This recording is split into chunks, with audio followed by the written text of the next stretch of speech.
హరి ఓం శ్రీ పరమాత్మనే నమః.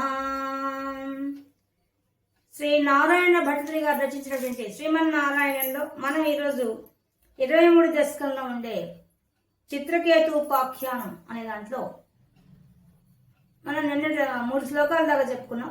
4వ శ్లోకం నుంచి కూడా చెప్పుకుంటున్నాం.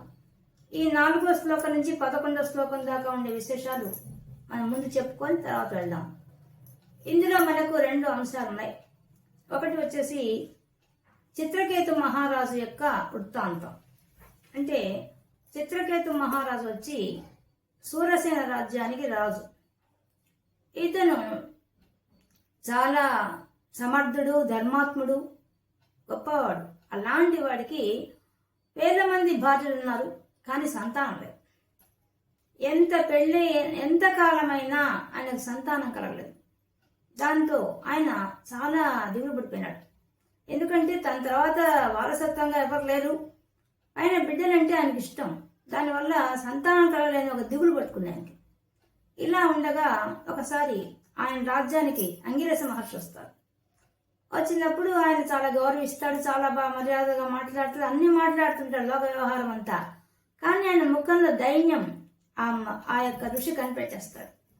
నువ్వు దేనికో దిగులు చెందుతున్నావు, ఇన్ని ఉన్నాయి, నీకు సంపదలు ఉన్నాయి, మంత్రులు ఉన్నారు, సైన్యాధిపతులు ఉన్నారు, కోట రక్షణ బ్రహ్మాండంగా ఉంది, సంపదలు ఉన్నాయి, ఇంత ఉండి ఎందుకు దిగులుగా ఉన్నావు నువ్వు అని అడుగుతాడు. అప్పుడు ఆయన తన బాధ చెప్తాడు. నాకు సంతానం లేదు, ఇంతమంది భార్యలు ఉన్నా నాకు సంతానం లేదు, ఒక్క బిడ్డన్నా నాకు లేదు అని చెప్తే ఆయన చెప్తాడు, నువ్వు ఈ రుణం లేవు, అందుకని నీకు సంతానం కలగడానికి అవకాశం లేదు. అంటే ఆయన ఒప్పుకోడు. నాకు ఖచ్చితంగా మీరు అనుగ్రహం ఇస్తే నాకు ఎంతసేపు సంతానం కలగడం అని చెప్పి అడుగుతాడు. అప్పుడు ఆయన దయతో సరే పుత్రకామేష్టి యాగం చేయిస్తాను నీ చేత, దానివల్ల వచ్చే ఆ ప్రసాదాన్ని స్వీకరిస్తే నీ భార్య గర్భవతి అవుతుందని చెప్పి ఆయన చేత పుత్రకామేష్టి యాగం చేయిస్తాడు. చేయించి అందులో వచ్చిన ఆ పాయసాన్ని అతని యొక్క పట్టపురానికి ఇస్తాడు. ఆమె తాగుతుంది, ఆమె గర్భవతి అవుతుంది. అంగిరస మహర్షి ఆ తాగిందా చెప్తాడు, నీకు పుట్టబోయే బిడ్డ వల్ల నువ్వు సుఖాన్ని దుఃఖాన్ని 2 అనుభవిస్తావు అని చెప్పి వెళ్ళిపోతాడు. వెళ్ళిపోయిన తర్వాత ఇంకా వెంటనే గర్భవతి అయింది, మగ పిల్లవాడు పుట్టాడు. పిల్లవాడు చాలా బాగున్నాడు, అందమైన పిల్లవాడు, ముద్దు మూటగా కొడుతున్నాడు. అట్లాంటి పిల్లవాడు పుట్టేసరికి రాజుకు ఆనందం అయిపోతుంది. అప్పటిదాకా పిల్లల కోసం ఎంత తప్పించాడో ఒక్కసారిగా పిల్లవాడిని చూసేసరికి ఆనంద పారవశంగా మునిగిపోతాడు. ఇంకా అంగరంగ వైభవంగా ఉత్సవాలు చేస్తాడు. ఇంకా ఉదయం లేచి ఆ బిడ్డను వదిలిపెట్టి ఉండలేకపోతాడు, అంత స్థితికి వెళ్ళిపోతాడు. రాజకార్యాలు పక్కన పెట్టి ముందు ఆ బిడ్డను ఆలనా పాలనా చూసుకుంటూ కూర్చుంటాడు. దానివల్ల ఏమైపోతుంది, పట్టపురాణి దగ్గరే ఎక్కువ ఉంటాడు. అండ్ ఆయనకు వేల మంది భార్యలు ఉన్నారు, ఎవరి దగ్గర పోడు. ఇంకా ఎంతసేపటికి ఈ పెద్ద భార్య దగ్గర కూర్చో ఉంటాడు. అప్పుడు మిగతా భార్యలకు అందరికీ కోపం వస్తుంది. ఈయన ఎంతసేపటికి ఆ పిల్లవాడు పుట్టడం వల్ల ఆ రాణికే విలువిస్తున్నాడు, మనం భార్యలుగా ఉన్న మనకు విలువడని చెప్పి వాళ్ళకి ఈర్ష్య అసూయలు కలుగుతాయి. కలిగి ఒక రోజు ఏం చేస్తారంటే ఈ పుట్టిన కదడి కారణం ఆ బిడ్డ కదా, ఆ బిడ్డ లేకపోతే మందిరం కూడా వస్తాడని చెప్పి వాళ్ళు స్వార్థంతో ఆ పిల్లవాడికి విషం పెట్టి చంపేస్తారు. అందరూ మిగతా రాణులంతా కలిసి ఆ బిడ్డను విషం ఇచ్చి చంపేస్తారు. చంపేసిన తర్వాత ఉదయాన్నే లేచి రాణులకంతా శరీరగతిగా చూస్తుంటారు. ఆ దాదికి పోయి చూసినప్పుడు బిడ్డ బ్లూగా నీలంగా అయిపోతుంది శరీరం అంతా కూడా. ఆ కెవ్వని కేక పెట్టి ఆ దాది పడిపోతుంది, కళ్ళు పడిపోతుంది. అప్పుడు పోయి రాణి పరిగెత్తుకుని వస్తుంది. ఏమైంది అంటే బిడ్డ మృతదేహం, మామూలుగా ఏదో రోగం వచ్చి పడిపోయి మృతదేహమే ఉంది అక్కడ. దాన్ని చూడంగానే ఆ రాణి అత్యస్పృహ పడిపోతుంది. ఇంతలో రాజుకు ఆ వార్త పోతుంది. రాజు వస్తాడు, విపరీతంగా విలపిస్తాడు. ఎందుకంటే అంత విపరీతంగా ప్రేమించాడు కదా, అందులో తట్టుకోలేకపోతాడు, ఏడుస్తూనే ఉంటాడు. ఇంకా ఆపడు అసలు. ఆయన స్పృహ తప్పి పడిపోతాడు, అస్సలు మన స్వాధీనం లేకుండా అయిపోతాడు. అటువంటి సమయంలో అంగిరస మహర్షి, నారద మహర్షి వాళ్ళిద్దరు కూడా మారు వేషంలో వస్తారు. ఒక మామూలు బ్రాహ్మణ వేషంలో వస్తారు. వచ్చి ఆయనకి ఎంతో నీతి వాక్యాలు చెప్తారు. ఏంది నాయన, ఎవరు శాస్త్రం కాదు, పసిబిడ్డ రుణం తీరిపోయింది వెళ్ళిపోయాడు, దానికోసం ఇంతగా విలిపిస్తారా అంటే అతడు తట్టుకోలేడు అసలు. అన్ని మాటలు చెప్పినా తట్టుకోలేడు. చివరికి వాడు అన్ని వేదాంత వాక్యాలు చెప్పిన తర్వాత అసలు మీరెవరు, దేవతలా ఋషులా, ఎవరు మీరు వచ్చి నాకు ఇంత ఇంతగా చెప్తున్నారు అని అడుగుతాడు. అప్పుడు నారద మహర్షి చెప్తాడు, మేమిద్దరం, నేను నీకు ఈ పుత్ర సంతానికి కారణం అయినటువంటి అంగీరస మహర్షి ఈయన, నేను నారద మహర్షిని చెప్పి అప్పుడు మళ్ళీ వాళ్ళ రూపాన్ని చూపిస్తారు. చూపించి నారద మహర్షి చెప్తాడు, నీకెంత వ్యామోహం ఉంది ఆ బిడ్డ మీద కదా, నేను నా శక్తి ద్వారా ఈ బిడ్డ యొక్క జీవుణ్ణి మళ్ళీ ఈ యొక్క దేహంలో ప్రవేశపెడతాను. వాటితో వాడేం మాట్లాడతాడు, నువ్వు విను అని చెప్తాడు. ఆ బిడ్డ కానీ ఈ దేహంలో రావడం ఒప్పుకుంటే అలాగే నీ బిడ్డను మళ్ళీ మేము ప్రసాదిస్తామని చెప్తారు. వెంటనే ఆయన యోగ శక్తి ద్వారా వెళ్ళి పర్ల దేవలోకాలకు పోతున్న ఆ జీవుని వెనక్కి లాక్కొస్తాడు. ఆ బిడ్డని లాక్కొచ్చి ఆ జీవుణ్ణి, ఇదిగో నేను నా శక్తితో, తపశక్తితో నిన్ను ఈ దేహంలో ప్రవేశపెట్టబోతున్నాను, ప్రవేశించు, నీకు మళ్ళీ శక్తి ఇస్తాను, హాయిగా రాజ్యభోగాలు అనుభవించు, రాజ్యాన్ని పరిపాలించు అని చెప్తాడు. వెంటనే ఆ బిడ్డ, ఎవరు నేను, ఎవరు ఇదిగో నీ తల్లిదండ్రి ఇదిగో నీకోసం వినిపిస్తున్నారని చెప్తాడు. ఎవరు వీళ్ళు అంటాడు. వీళ్ళెవరు, నాకు ఇప్పుడు ఎన్నో జన్మలు అయిపోయినాయి, ఎన్నో జన్మల్లో ఎంతో మంది నాకు తల్లిదండ్రులు ఉన్నారు, వాళ్ళల్లో వీళ్ళు ఎవరు అసలు అని అడుగుతాడు. అడిగి అతను అడిగే మాట చాలా అద్భుతంగా వేదాంతంతో మాట్లాడతాడు. ఇప్పటికే నేను ఎన్నో జన్మలు ఎత్తాను, నేనేదో పుణ్యంగా హాయిగా పైలోకాలకు పోతుంటే నా కోసం వీళ్ళు ఏడ్చారని చెప్పి నేను ప్రయాణం చేసి నన్ను వెనక్కి లాక్కొస్తారా మీరు అని చెప్పి, నాకు ఎన్నో జన్మల్లో ఎంతో మంది తల్లిదండ్రులు ఉన్నాయి, వీళ్ళు అందులో ఒకళ్ళు అయి ఉంటారు, అంతే తప్ప వీళ్ళ కోసం నా జీవితాన్ని ఎందుకు నేను నా ఆత్మని ఎందుకు నేను షాప్ పెట్టుకుంటాను, మళ్ళీ మానవలోకం ఎవరు పుడతారు, అసలు నా వల్ల అయ్యే పని కాదు ఇది అని చెప్పి ఆ తండ్రిని తల్లిని కూడా అసలు మీరు ఎవరు నాకు అడుగుతాడు. అప్పుడు నారద మహర్షి చెప్తాడు, చూసావా ఎవరి కోసం ఏడుస్తున్నారు మీరెవరు అని అడుగుతున్నాడు ఆ జీవుడు, మరి మీరు ఎట్లాంటి వాళ్ళ కోసం ఏడుస్తున్నారు చూడండి అని చెప్తాడు. అనంగానే అక్కడున్న వాళ్ళంతా కూడా ఆశ్చర్యపోతారు. అందరు రాణులు, ఆ విషప్రయోగం చేసిన రాణులతో సహా ఆశ్చర్యపోతారు ఆ బిడ్డ మాట్లాడుతుంటే. ఆ జీవుని చూపించేది మాట్లాడిస్తున్నాడు నారద మహర్షి. ఎట్ట అడుగుతాడు ఆ బిడ్డ మాటలు, చాలా బాగా అడుగుతాడు. ఆ వేదాంత మాటని చెప్తాడు. దాంతో అందరికన్నా తొందరగా వైరాగ్యం చెందినవాడు ఈ చిత్రకేతు మహారాజు. ఆయనకు అమిత వైరాగ్యం వచ్చేస్తుంది. ఈ తుచ్చమైన దీనికోసమా ఇంతసేపు ఏడ్చాను నేను, వీడి కోసం ఏడ్చానా నేను, వాడు నువ్వెవరుని అడిగాడు, నేను ఇంత అల్లారు ముద్దుగా పెంచుకుంటుంటే నువ్వెవరుని అడిగాడంటే నా పరిస్థితి ఏంది అని బాగా ఆ వైరాగ్యం అంట పడుతుంది. వెంటనే ఆ పిల్లవాడిని నారద మహర్షి చెప్పి ఆ జీవుని పంపించేసేయండి, మాకు అక్కర్లేదు ఆ బిడ్డ అంటాడు. అనేసి ఆ దేహాన్ని సంస్కారం అంతా చేస్తాడు. చేసిన తర్వాత నారద మహర్షి చెప్తాడు, నాయనా 7 రాత్రుల్లో నీకు ఉపాసన చేసే మంత్రాన్ని ఉపదేశిస్తాను, ఈ ఉపదేశం పొందు, వైరాగ్యం చెందావు కాబట్టి నీకు సులభంగా అందించవచ్చు. అప్పుడు ఆ విషం పెట్టిన రాణులంతా వచ్చి కాళ్ళు పట్టుకుని ఏడుస్తారు, మేము ఇంత తప్పు చేశామా, ఇంత దుర్మార్గాన్ని పనిచేశాము మేము, ఇంత వాళ్ళకు కూడా వైరాగ్యం వచ్చేస్తుంది అందరికీ, రాణులు మొత్తం అందరికి వచ్చేస్తుంది వైరాగ్యం ఆ పిల్లవాడు మాట్లాడిన ఒక్క మాట వల్ల. ఇంకా అందరూ బయలుదేరి మేము కూడా ఉపాసన చేస్తామని చెప్పి అందరూ బయలుదేరుతారు. ఆయనతో పాటు భర్తతో పాటు అందరూ బయలుదేరుతారు. నారద మహర్షి సంకర్షణ మంత్రాన్ని ఉపదేశం చేస్తాడు. ఆయనకి ఉపదేశం చేసి 7 రాత్రులు ఉపాసన చేస్తాడు అతను, ఆ చిత్రకేతు మహారాజు. చేయంగానే ఆయన భార్యతో సహా అందరు కలిసి విద్యాధరులుగా ఆ లోకానికి వెళ్ళిపోతారు. విద్యాధరుల రూపాన్ని పొందేస్తారు. 7 రోజుల్లోనే అంత గొప్ప శక్తి వచ్చేస్తుంది వాళ్ళకి. ఇంకా అప్పటి నుంచి కూడా వదలడు, ఆయన ఇచ్చిన మంత్రాన్ని వదలడు, ఈ స్తోత్రం కూడా ఇస్తాడు, దాన్ని వదలడు. ఆ రాజు గాని ఆయన తోటి ఉండే రాణులు గాని ఎవ్వరు వదిలిపెట్టరు, అందరూ ఆ ఉపాసన చేస్తారు. అప్పుడు ఒక రోజు ఈ చిత్రకేతు మహారాజుకి సంకర్షణ రూపంలో ఉన్నటువంటి ఆదిశేషుడు ప్రత్యక్షమయ్యి ఆయనకి నీకు ఈ ఆత్మతత్వంతో నన్ను చేరుకుంటావు పొమ్మని చెప్పి ఆయనకి చెప్తాడు. నువ్వు అన్ని లోకాలు తిరిగే శక్తి ఇస్తున్నాను, నువ్వు హాయిగా తిరగవచ్చు అని చెప్తాడు, యథేచ్ఛగా తిరుగుని చెప్తాడు. ఇంకా తన రాణులతో అందరితో కలిసి ఆయన ఒక దివ్య విమానంలో 14 లోకాలు తిరుగుతుంటాడు ఇష్టం వచ్చినట్టు. కానీ ఎక్కడికి పోతున్నా ఏం చేస్తున్నా సర్వకాల సర్వావస్థల్లో ఆ విష్ణు నామాన్ని నారద మహర్షి ఉపదేశం చేసిన ఆ మంత్రాన్ని వదిలిపెట్టనే పెట్టాడు. అది కూడా కాకుండా ఎక్కడి తిరుగుతున్నా కూడా అందరి చేత భక్తులుగా భజనలు చేయిస్తాడు, పాటలు పాడిస్తాడు, నృత్యాలు చేయిస్తాడు, అంతా భగవంతుడు మయంగా చేసుకుంటాడు జీవితాన్ని. ఆ విధంగా కొన్ని లక్షల సంవత్సరాలు గడిచిపోతుంది కాలం. అలా గడిచిపోయిన తర్వాత ఇంకా భగవంతుడు నిర్ణయించుకుంటాడు, ఇతనికి మోక్షం ఇవ్వడానికి ముందు ఇతనికి పూర్తి వైరాగ్యం ఇవ్వాలి అని నిర్ణయించుకుంటాడు. ఆ సమయంలో ఆయనకు దివ్యశక్తి వచ్చింది కదా, అన్ని దేశాలు అన్ని లోకాలు తిరిగే శక్తి వచ్చింది కదా. ఆ శక్తితో ఆయన తన పరివారంతో ఒకసారి వస్తూ ఉంటాడు. వస్తూ వస్తూ ఆ వెండి కొండైన కైలాసగిరికి వస్తాడు. వచ్చేసరికి అక్కడ దృశ్యాన్ని చూస్తాడు. అద్భుతంగా ఉంటుంది ఆ దృశ్యం. అందరు ప్రమదగణాలు ఒక పక్క, ఋషులు ఒక పక్క, దేవతలు ఒక పక్క, అందరూ స్తోత్రాలు చేస్తూ ఉంటే ఆ శివపార్వతులు కూర్చో ఉంటారు. అది ఎలా కూర్చో ఉంటారంటే, శివుడు కూర్చో ఉంటే శివుడు ఒళ్ళో అమ్మవారు కూర్చో ఉంటారు. కూర్చో ఉంటే అమ్మవారిని ఆలింగనం చేసుకుని కూర్చో ఉంటాడు శివుడు.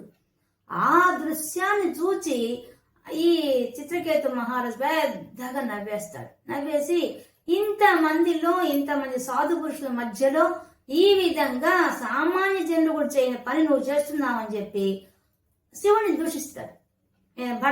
భార్యను కౌగిలించుకొని కూర్చుంటావా అంత మందిలో అని చెప్పి ఎక్కిరిస్తాడు. శివుడు నవ్వి గమనుంటాడు. అర్థమైపోతుంది ఆయనకి ఈ విష్ణు ప్రేరణ వల్ల వస్తోందని చెప్పి. కానీ అమ్మవారు తట్టుకోలేకపోతుంది. భర్తలకు తగినాడు. తట్టుకోలేక వెంటనే రాక్షస ప్రవృత్తి నవ్వి మిమ్మల్ని అవతారాలు చేస్తావా, నాటి కంటే గొప్పవాడివా, విష్ణు భక్తులు అందరికంటే గొప్పవాడు అనుకుంటున్నావు నువ్వు, విష్ణు భక్తి వచ్చినంత మాత్రాన నీకింత అహంకారమా, ఇంత పౌరా నీకని చెప్పి అమ్మవారు అతన్ని రాక్షసుడి వైపు పుట్టుపో అని చెప్పిచ్చేస్తుంది. వెంటనే అప్పుడు ఆయనకి పశ్చాత్తాపం కలుగుతుంది. కానీ ఆయన వెంటనే అర్థమైపోతుంది. ఎందుకని అతనికి వైరాగ్యం ఉంది కాబట్టి తెలుసుకుంటాడు, ఓ నేను తప్పు చేశాను, ఎవరినైతే దూషించకూడదో వాళ్ళనే దూషించాను తెలుసుకొని అమ్మా అంటూ వచ్చి ఆ పాదాలు పట్టుకుంటాడు. పట్టుకొని నాకు శాపాన్ని నేను స్వీకరిస్తున్నాను, నేను వద్దని చెప్పను, ఈ శాపాన్ని అంగీకరిస్తున్నాను. కానీ తల్లి నాకు విష్ణు భక్తి మాత్రం వదలకుండా ఉండే భాగ్యాన్ని కలిగించు తల్లి, అంతకుమించి ఏం లేదు, ఈ యొక్క శాపాన్ని అనుభవిస్తా అని చెప్తాడు.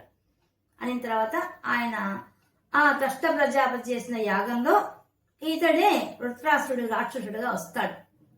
అందువల్లే ఇదే సుఖ మహర్షి అడిగాడు, ఏ విధంగా వృత్రాసురుడు అంత గొప్ప జ్ఞానం ఉంది అతనికి అడుగుతాడు. అప్పుడే కదా ఈ చిత్రకేతు ఉపాఖ్యానం మొదలైంది. సుఖ మహర్షి చెప్పడం, పరీక్షిత్ మహారాజు అడిగితే సుఖ మహర్షి చెప్తున్నాడు. కాబట్టి అప్పుడు సుఖ మహర్షి చెప్తాడు, చూసావా ఈ విధంగా వృత్రాసురుడి పూర్వ జన్మలో ఎటువంటి చిత్రకేతు మహారాజు గొప్ప వైరాగ్యవంతుడు, గొప్ప ఆదిశేషుని యొక్క సంకర్షణ మంత్రాన్ని ఉపాసన చేసినవాడు, అటు ఆయన అనుగ్రహాన్ని పొందినవాడు, ఆయన దర్శనం కూడా పొందినవాడు. అలాంటి వాడు ఇప్పుడు యుద్ధానికి వచ్చి ఇలా అయింది పరిస్థితి అని చెప్పి చెప్తారనమాట. ఇప్పుడు మనకి ఈ కథ ఇప్పుడు మనకి ఈ యొక్క 4వ శ్లోకం నుంచి ఉంది. తర్వాత చివరి శ్లోకంలో దీంట్లో మనకి చెప్తున్న ఇంకో అంశం ఏంటంటే, దితి అనేది దైత్యుల యొక్క తల్లి, మనకి అతిథి అనే ఆమె ఆదిత్యుల యొక్క తల్లి. ఆ దితి ఏం చేస్తుందంటే రాక్షసులు అందరూ సంహరించబడుతున్నారు దేవతల చేత. దీనికి కారణం ఎవరంటే ఇంద్రుడు. ఇంద్రుడు కదా అసలైన రాజు, అందులో స్వర్గానికి రాజు ఆయన కదా. కాబట్టి ఇంద్రుడిని చంపేవాడు పుడితే బాగుంటుంది నాకు అని చెప్పి పోయి కశ్యప మహర్షిని అడుగుతుంది. నాకు ఇంద్రుడిని చంపేటువంటి కొడుకు కావాలని కోరుతుంది. అడిగినప్పుడు ఆ కశ్యపుడు ఇంక భార్య అడిగిన మాట కాదనలేదుగా, కానీ ఆలోచిస్తుంది. ఆయన కూడా బిడ్డే కదా, ఆయన భార్యలే దితి అదితి, ఆయన కొడుకే కదా ఇంద్రుడు. మరి ఇంద్రుడు మరణిస్తారంటే బాధ కదా ఆయనకి. సరే ఈయనకి ఆయన ఆమెను తృప్తిపరచాలా, ఆమెకు జ్ఞానం తెప్పించాలని నిర్ణయించుకొని ఆయన ఏం చేస్తా అంటే, నువ్వు విష్ణుమూర్తిని ఆశ్రయించాలి, నువ్వు ఆయన్నే ఆశ్రయించుకొని ఉపాసన చేయాలి. కానీ కఠినమైన నియమాలు ఉంటాయి, అవన్నీ ఆచరిస్తే నీకు అట్లాంటి కొడుకు పుడతాడు. 12 నెలల పాటు ఆగకుండా నేను చెప్పిన వ్రత నియమాలు పాటిస్తేనే నీకు అట్లాంటి కొడుకు పుడతాడని చెప్పి, ఏ మాత్రం ఒక నియమం తప్పినా కూడా నీకు అట్లాంటి బిడ్డ పుట్టడని చెప్పి చెప్తాడు. అప్పుడు నేను చేస్తాను అని చెప్పి ఆయన చెప్పినట్టుగానే ఆ వ్రతం చేయడం మొదలు పెడుతుంది. మొదలుపెట్టే ఇంకా గర్భం ధరిస్తుంది. ఇంకా అక్కడి నుంచి ఆమె ఇంకా పట్టుదలగా ఉంటుంది. కానీ ఈ విషయం ఇంద్రుడు తెలుసుకుంటాడు. తనను చంపడానికి కోసంగా పిల్ల తల్లి గర్భం దాల్చిన విషయం తెలుసుకుంటాడు. వచ్చి ఆమెకు సపర్యలు చేస్తున్నట్టుగా ఉండి ఉంటాడు. ఎప్పుడెప్పుడు ఆయన చెప్పిన వాటిలో ఏదో ఒక లోపం చేస్తే అప్పుడు ఆ పిండాన్ని సంహరించాలనే ఉద్దేశంలో కూర్చో ఉంటాడు. ఆమె మాత్రం నిష్ఠగా ఆ విష్ణుమూర్తిని వదిలిపెట్టకుండా ఉపాసన చేస్తుంది ఆ దితి. ఈ విధంగా చేస్తూ ఉన్నప్పుడు ఒకరోజు బాగా అలిసిపోయి మధ్యాహ్నం పూట నిద్రపోకూడదు అని చెప్తాడు. నిద్రపోకూడదు, కాళ్ళు చేతులు కడుక్కోకుండా నిద్రపోకూడదు చెప్తాడు ఆయన కశ్యపుడు. ఆమె ఆ ఒక్క లోపం చేస్తుంది. ఆ రోజు బాగా అలిసిపోయి ఆమె మలమూత్ర విసర్జన చేసి వచ్చి కాళ్ళు చేతులు కడుక్కోకుండా అలాగే ఆ గర్భంతో ఉంది కదా, అలాగే పడుకొని నిద్రపోతుంది పాపం. ఆ సమయాన్ని చూసి ఈ ఇంద్రుడు ఆ గర్భంలో సూక్ష్మ రూపంలో ప్రవేశించి కత్తి తీసుకొని ఆ పిండాన్ని ముక్కలు 7 ముక్కలు చేస్తాడు. 7 ముక్కలు చేస్తే ఆ బిడ్డలు వెంటనే మమ్మల్ని చంపవద్దు అని చెప్పి అంటారు. అనే కొద్దీ ఈయనకి ఇంకా ఇదైపోతాడు. ఇదేంటి, నేను చంపుతుంటే చనిపోకుండా మాట్లాడుతున్నారు వాళ్ళు. దైవశక్తి వల్ల వచ్చిన వాళ్ళు కదా, వాళ్ళు విష్ణుమూర్తి ఆ ఉపాసనలో వచ్చిన వాళ్ళు కదా, అందులో వాళ్ళకి మరణం లేదు. ఈ పైన ఈయన చంపుతున్నా ఇంకా వద్దు అని అంటున్నారు. ఆ కోపంలో ఒక్కొక్క ముక్కని మళ్ళీ ఇంకా 7 ముక్కలు చేశాడు. ఆ విధంగా 49 ముక్కలు చేశాడు. చేసేసరికి చేసిన వాళ్ళు మరణించలేదు. ఆమె ఇంకా వాళ్ళతో పాటు ఈయన కూడా బయటకు వచ్చాడు ఆమె గర్భం నుంచి. రాగానే ఆమె చూసి ఇదేందో మార్పు వచ్చింది నా శరీరం అని చెప్పి ఆశ్చర్యపోతుంది. చూసేసరికి బిడ్డలంతా బయటకు వచ్చేస్తున్నారు. దివ్య కాంతితో ఉంటారు వాళ్ళంతా. ఆమె ఆశ్చర్యపోతుంది. ఒక బిడ్డ అనుకుంటే ఇంతమంది బిడ్డలు వచ్చారు. ఇదేంటి అంటే అప్పుడు ఇంద్రుడు తాను చేసిన తప్పు కూడా చెప్తాడు. అమ్మ, నువ్వు ఒక నియమాన్ని తప్పావు కాబట్టి నన్ను చంపడానికి నువ్వు పుట్టించాలనుకున్నావు కదా, ఇలాంటి వాళ్ళ కోసం నేను చంపడానికి వచ్చాను. నా తప్పు కాదు, నువ్వు చేసిన తప్పుకే నేను ఇలా చేయవచ్చునని చెప్పి నన్ను క్షమించని అడుగుతాడు. ఇంకా జరిగిపోయిందని ఆమె మార్చలేదుగా, ఎందుకని ఆమె సరే ఇంకా ఆయన క్షమించేస్తుంది. కానీ అమ్మ, నేను మాటిస్తున్నాను, వీళ్ళు 49 మంది నా దగ్గరే ఉంటారు. మదద్గణంగా ఉండిపోతారు నా దగ్గర. నా నేను పొందే ఆఫీసులు కూడా వాళ్ళు పొందే రకంగా ఏర్పాటు చేస్తున్నాను. నా దేవత దాని లోకాన్ని తీసుకెళ్లిపోతున్నా అని చెప్పి ఆ 49 మందిని తాను తీసుకెళ్లిపోతాడు. ఈ 2 అంశాలు ఇప్పుడు మనకి ఈ యొక్క దశకంలో 4వ శ్లోకం నుంచి మనకి ఆ 11వ శ్లోకం దాకా ఉండే విశేషాల్లో చెప్తున్నారు ఈరోజు. కాబట్టి మీకు పూర్తిగా కథ పైకి అర్థమైంది కాబట్టి ఇక శ్లోకాలు చాలా సులభంగా అర్థమైపోతాయి. మనం ఇక శ్లోకాల్లోకి అడుగు పెడదాం. 4వ శ్లోకం. ప్రాక్ శూరసేన విషయే కిల చిత్రకేతు పుత్రాగ్రహీ నృపతి అంగిరసః ప్రభావాత్ లబ్ధైక పుత్రం అధ తత్ర హతే సపత్నీ సంగైః అముహ్యత్ అవసః తవ మాయయాసౌ. ఇంక చెప్తున్నాడు. నారాయణ భట్టు గారు స్తోత్రం చేస్తున్నాడు గురువాయూరప్పని. ఓ స్వామి, ఆయన కథ చెప్పుకుంటూ వస్తున్నాడు. చిత్రకేతు కథ చెప్తున్నాడు.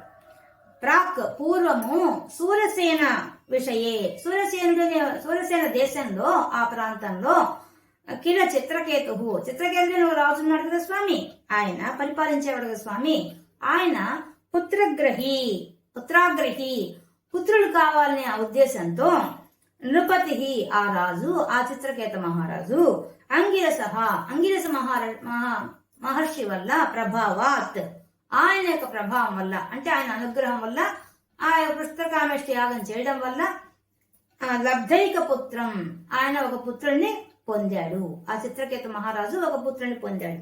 అధ తరువాత తత్ర హతే సపత్ని సంగైహి అంటే ఆయన యొక్క భార్యలు, సపత్నులు అంటే ఈయన ఏ బిడ్డ అయితే రాణికి కలిగారో ఆ మిగతా సపత్నులంతా, ఆ రాణికుండే సపత్నులు అంటే సవతులు, రాజుగారి యొక్క మిగతా భార్యలంతా కలిసి సంగైహి వాళ్ళ సమూహం అంతా కలిసి తత్ర హతే ఆ పిల్లవాడిని సంహరించేశారు, చంపేశారు. అముహ్యత్ ఆ వార్త వినంగానే అముహ్యత్ ఆయన కాస్త స్పృహ కోల్పోయాడు, పూర్తిగా దుఃఖంలో మునిగిపోయాడు. తవ మాయయా, ఇది ఎలా జరిగింది స్వామి? నీ మాయ వల్ల జరిగింది. ఓ గురువాయూరప్ప, ఓ నారాయణ స్వామి, నీ యొక్క మాయా విశేషం వల్లనే ఈ మాయ జరిగింది. జరిగితే అసౌ అతడికి, ఎవరికి? ఆ చిత్రకేతుకి నీ అనుగ్రహంతో, నీ మాయతో ఆ విధంగా మాయా జీవితమే కదా. మనందరూ సంసారంలో ఉండే వాళ్ళందరూ కూడా మృత్యువు అనేది వస్తుంది. పుట్టడం, చావడం, రోగాలు, ఇవన్నీ భయం, ఇవన్నీ మనకు సంసారంలో ఉండే లక్షణాలు.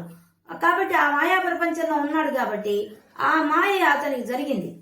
ఎవరికి? ఆ చిత్రకేతు మహారాజుకి. అది ఎవరి వల్ల జరిగింది? నీ వల్లే, నీ మాయ వల్లే అతనికి ఆ పరిస్థితి వచ్చింది. ఎలా?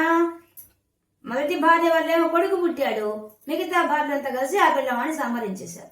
పిల్లవాడు పుట్టడానికి కారణం ఎవరంటే అంగిరస మహర్షి. ఆయన యొక్క అనుగ్రహంతో వాళ్ళు పిల్లవాడిని పొందారు. ఇదే మనకు భాగవతం చెప్తారు. చిత్రకేతుడు అనే పేరు రాజు అంతులేని సంపదతో మహేంద్ర సమానుడై సూరసేన దేశాలకు రాజై ప్రజలను ఆనందపడేలాగా సార్వభౌముడై పాలన చేస్తున్నాడు. అతనికి ఉన్న రాజ్యం అన్ని కోరికలు తీరుస్తున్నప్పటికీ, సుగుణాలంకార భూష్టముడైనప్పటికీ, సత్కీర్తిని పొందినప్పటికీ సంతానము లేదు. అన్ని ఉన్నాయి, సంతానం లేదు. అలాంటి సమయంలో ఈ అంగిరస మహర్షి వచ్చాడు. వచ్చి వాళ్ళకి అనుగ్రహించాడు.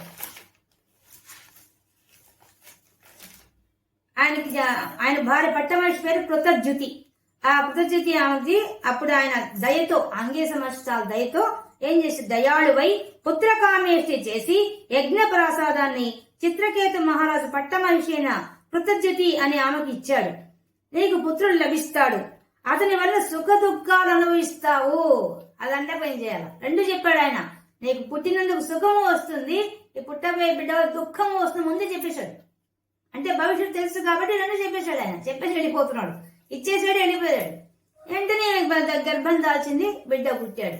అప్పుడు వీళ్ళంతా ఏం చేశారు, మిగతా రాణులంతా ఈ విధంగా ఇతడు మమ్మల్ని నిరాదరణ చేస్తున్నాడు అనే ఉద్దేశంతో ఆ చిత్రకేతు మహారాజు యొక్క భార్యలంతా కలిసి ఆ సమూహం, అదే ఇక్కడ ఒక ముక్కలో చెప్పేశాడు, సపత్ని సంగైది, ఆ మిగతా రాణుల సమూహం అంతా కలిసి ప్లాన్ వేసి ఆ పిల్లవాడికి విషయం ఇచ్చి చంపేశారు. చంపేశారు. అముహ్యత్ అంటే ఆయన పూర్తిగా వశం లేకుండా అయిపోయాడు. శరీరం తన స్వాధీనం లేకుండా మూర్ఛపోయాడు. ఆ బిడ్డ చనిపోయాడు కానీ మాయయా సౌ. ఇది అంతటి కారణం ఎవరు? ఆ గురువాయూరప్ప యొక్క మాయా దాంట్లో పడిపోయేసి ఆ మాయ తట్టుకోలేక అతడు ఆ విధంగా అయిపోయాడు, ఆ చిత్రకేతు మహారాజు. అయిపోతే అక్కడ చెప్తున్నారు, తం నారదస్తు సమం అంగీరస దయాళు సంప్రాప్య తవ దుపదస్య సుతస్య జీవం కస్యాస్మి పుత్ర ఇది తస్య గిరా విమోహం త్యక్త్వా తదర్చన విధౌ నృపతిం న్యయుక్త. ఏమైపోయింది? తన్ నారదస్తు, నారదుడు మరియు సమం అంగీరస ఇద్దరు కలిసి వచ్చారు. ఆయన దుఃఖం ఆపుకోలేకున్నాడు, అసలు తట్టుకోలేక మూర్చపోతున్నాడు, ఆయన వల్ల కావడంలా. ఆ సమయంలో ఈ అంగీరస మహర్షి నారదుడు ఇద్దరు కలిసి వచ్చేసారు. వచ్చి దయాళు, దయతో, ఎంతో దయతో వచ్చారు. వాళ్ళు రావాల్సిన అవసరం ఉంది వాళ్ళకి.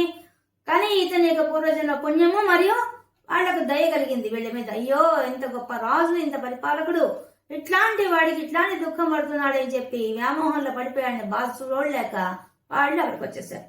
వచ్చి సంప్రాప్య వచ్చారు. వచ్చి తావదుపదస్య సుతస్య జీవం, నీ సుతుడిని మేము బతికిస్తాం చూడు. నారదుడు చెప్పాడు, నా యోగ దృష్టి వల్ల నేను నీ బిడ్డను బతికిస్తాను. అప్పుడు చూడు ఏం జరుగుతుందో. నువ్వు అనుకుంటున్నావే మీ బిడ్డ పోయాడు, ఇంత తట్టుకోలేక ఇంత వ్యామోహంతో ఏడుస్తున్నావు నువ్వు, కానీ ఇప్పుడు నేను చూపిస్తాను ఆ బిడ్డ ఎలా ఉన్నాడో, ఆ పిల్లవాడు ఏం మాట్లాడతాడో తెలుసుకో, ఇప్పుడు చూపిస్తాను నీకని చెప్పి ఆయన తన యొక్క మంత్రి ద్వారా చేస్తున్నాడు. వాళ్ళు ముందు చాలా బాగా మాట్లాడారండి. భాగవతంలో అద్భుతంగా మాట్లాడారు ఆ అంగీరస మహర్షి గాని నారద మహర్షి గాని. వాళ్ళు ఏమన్నారంటే, కిందు మీద తెలియకుండా దుఃఖిస్తూ భటులతో మంత్రులతో బంధువులతో కూడి ఆ రాజు దుఃఖిస్తున్నాడు. ఆ రాజు దుఃఖం తెలుసుకుని అంగీరసుడు నారద మహర్షితో కలిసి వచ్చాడు. మరణించి తన కొడుకు పాదాల దగ్గర శవంలా పడి ఉన్న రాజును చూసి అంగీరసుడు ఇలా అన్నాడు. శవంలాగా పడిపోయాట ఆయన, ఆ పిల్లవాడి వయసుకి. ఈ బాలుడు నీకేమవుతాడు? నువ్వు ఎవరి కొరకు దుఃఖిస్తున్నావు? ఈ పుత్రులు, ఈ మిత్రులు పూర్వజంలో ఎవరి వారు నీవు ఎరుగుదువా? నదిలోని ప్రవాహ వేగం వల్ల ఇసుక ఒకప్పుడు ఒక చోట మేట వేసి మరొకప్పుడు విడిపోయినట్లుగా కాలగమనంలో ప్రాణులకు చావు పుట్టుకలకు జరుగుతూ ఉంటాయి. విష్ణుమాయ వలన మమకారం కలిగి జీవులు జన్మిస్తాయి. దీనికి బాధపడిన పని లేదు. ధైర్యం కోల్పోకూడదు. ప్రాణుల సృష్టి క్రమాన్ని గురించి నువ్వు తెలుసుకో, ఆలోచించుకో అని వాడు సలహా ఇచ్చారు ఇద్దరు. కానీ ఆయన ఆపలేదు.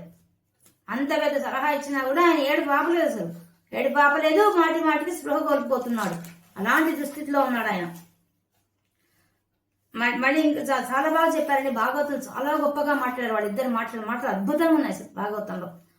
మనం నిజంగా నిజ జీవితంలో మనం తెలుసుకోవాల్సిన విషయాలు చాలా ఉన్నాయి భాగవతంలో. వాళ్ళు చెప్పిన ధైర్య వచనాలు, అంత ధైర్య వచనాలు చెప్పి కూడా నాడు చెప్తున్నాడు. నేను నీకు ఒక విషయం చెప్తున్నాను.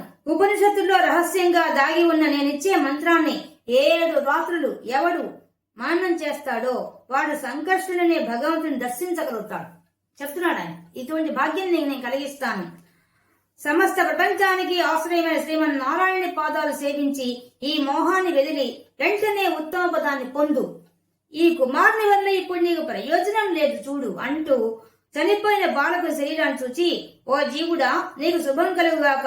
మీ తల్లిదండ్రులు బంధుజనులు చూచి వీడు దుఃఖాన్ని పోగొట్టి ఈ కళేబరంలో ప్రవేశించి మిగిలిన నీ జీవితాన్ని అనుభవించి మీ తండ్రి ఇచ్చే సింహాసనంపై కూర్చో అనగా ఆ బాలుడు ఇలా అన్నాడు. ఎట్లా చెప్పాడు నారదుడు? వచ్చి కూర్చో, ప్రవేశించి శరీరంలో వచ్చి రాజ్యాన్ని పరిపాలన చేసుకుని హాయిగా అని చెప్పాడు. చెప్పగానే ఆ జీవుడు వచ్చి ప్రవేశించలేదు, శరీరంలో ప్రవేశించలేదు, మాట్లాడుతున్నాడు. ఎంత చక్కగా మాట్లాడుతున్నాడు, ఏం చెప్తాడో భాగవతంలో మాటలు అద్భుతంగా ఉన్నాయి అసలు. ఓ మునిసత్తమా, నా పూర్వకర్మల కారణంగా ఇప్పటి వరకు నేను దేవతలలో, పశుపక్షాలలో, నరులలో జన్మించి ఉంటాను. అంటే ఇప్పుడు ఎన్ని జన్మలు ఎత్తాడు చూడండి. దేవతలుగా పుట్టాట, పశుపక్షాలుగా పుట్టాట, మనుషులుగా పుట్టాట. ఇప్పుడు నా ఎదురుగా ఉన్న వీళ్ళు ఏ జన్మలో నాకు తల్లిదండ్రులు? అది ప్రశ్న. ఎంత బాగా అడిగాడు ప్రశ్న అసలు. అడిగి చెప్తున్నాడు, ఒక్కొక్క జన్మంలో ఒక్కొక్కరు బాంధవులుగా, దాయాదులుగా, కుమారులుగా, శత్రువులుగా, మిత్రులుగా, పట్టించుకోని వారుగా, మధ్యస్థులుగా, ఎన్ని సంబంధాలు చెప్పాడు. ఇదే మన జీవితంలో కూడా ఉంటుంది. మనకు పట్టించుకునేవాడు కొంతమంది ఉంటారు, మధ్యస్థంగా ఉండేవాడు కొంతమంది ఉంటారు, మరీ డీప్ గా ఉండేవాడు కొంతమంది ఉంటారు. ఇలాంటి వాళ్ళంతా జీవితంలో ఉంటారు. ఇవన్నీ గమనిస్తే ప్రాణికుండే వావి వరుసలు, సంబంధ బాంధవ్యాలు శాశ్వతలా ఏంది? ఆ పిల్లవాడు అడుగుతున్నాడు. ఆ పిల్లవాడు వచ్చిన జీవుడు వచ్చి అడుగుతున్నాడు. ఈ విధంగా తల్లులందరూ కూర్చో ఉన్నారు, తండ్రి అందరూ బంధువులంతా కూర్చో ఉన్నారు. వాళ్ళ ముందు అడుగుతున్నాడు పిల్లవాడు అన్ని మాటలు. ఆ మునులతో మాట్లాడుతున్నాడు. వినబడుతున్నారు వీళ్ళందరికీ, కానీ స్పష్టంగా వాళ్ళతోనే మాట్లాడుతున్నాడు.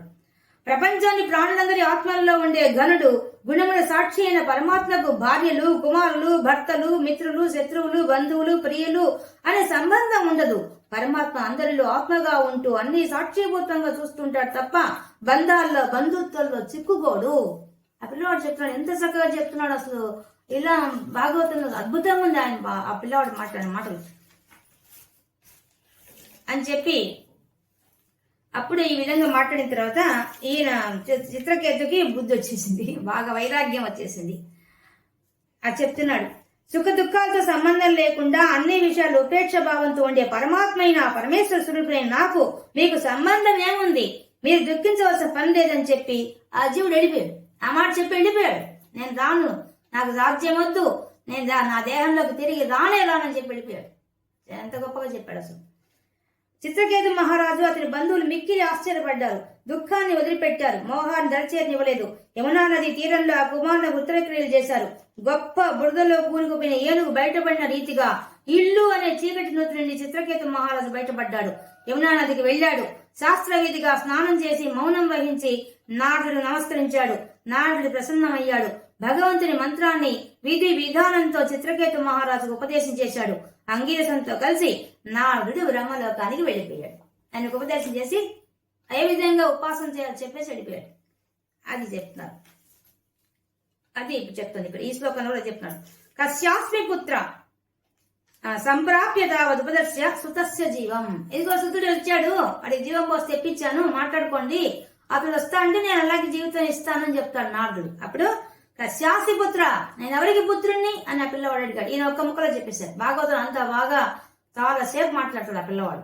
వాళ్ళకి బోధగలేదు. మీకు కూడా రెండు పారాగ్రాఫ్స్ చదివి చెప్పాను. చాలా ఉంది మ్యాటర్, చాలా బాగా మాట్లాడు ఆ పిల్లవాడు. ఇక్కడ ఇదొక్క ముక్క చెప్పాడు ఈయన. కశ్యాస్తి పుత్ర, నేను ఎవరికి పుత్రుణ్ణి? ఏ జన్మలో ఎవరికి ఎంతో మంది తల్లిదండ్రులు పుట్టాను, ఎవరికి పుత్రుణ్ణి నేను, ఎవరికి నేను? ఇది తస్య, ఆ మాట వినగానే తస్య ఆ చిత్రకేతు మహారాజు గిర మాట్లాడిన ఆ మాటలకి విమోహం, మోహం పోయింది, వైరాగ్యం వచ్చేసింది. త్యక్వా, అన్ని వదిలిపెట్టేశాడు. ఇంకా తదర్చన విధౌ, విష్ణుమూర్తిని ఎలా అర్చించాలి ఆ విధి విధానం చెప్పని చెప్పి నృపతిం, ఆ రాజు న్యయుక్త నారదుని అడిగాడు. నారదుని ఆశ్రయించాడు. పాదాలు పట్టుకొని, నాకు ఇంకా వద్దు, ఈ రాజ్యం వద్దు, భోగాలు వద్దు, ఏమీ వద్దు, నాకు విష్ణుమూర్తి పాదార్చన చేసే భాగ్యాన్ని కలిగించు, ఆ మంత్రం ఏదో ఉపదేశం చేయమని చెప్పి వాళ్ళు పట్టుకుంటాడు. అప్పుడు నారద మహర్షి ఆయనకి ఉపదేశం చేసి అంగేశ మహర్షి ఇద్దరు వెళ్ళిపోతారు బ్రహ్మలోకానికి. మనకు ఆ భాగవతం చెప్పిందా నేను ఒక శ్లోకంలో ఇంత అద్భుతంగా చెప్పేశాడు. మనకు అర్థమయ్యే రకంగా చెప్పేశాడు. మొత్తం కథంతా చెప్పేశాడు. స్తోత్రం చ మంత్రమపి నారదో లబ్ధ్వా తోషాయ శేష వపుషో ననుతే తపస్యన్ విద్యాధరాధిపతితాం సహి సప్తరాత్రే లబ్ధాప్యకుంఠమతి అన్వభజన్ భవంతం.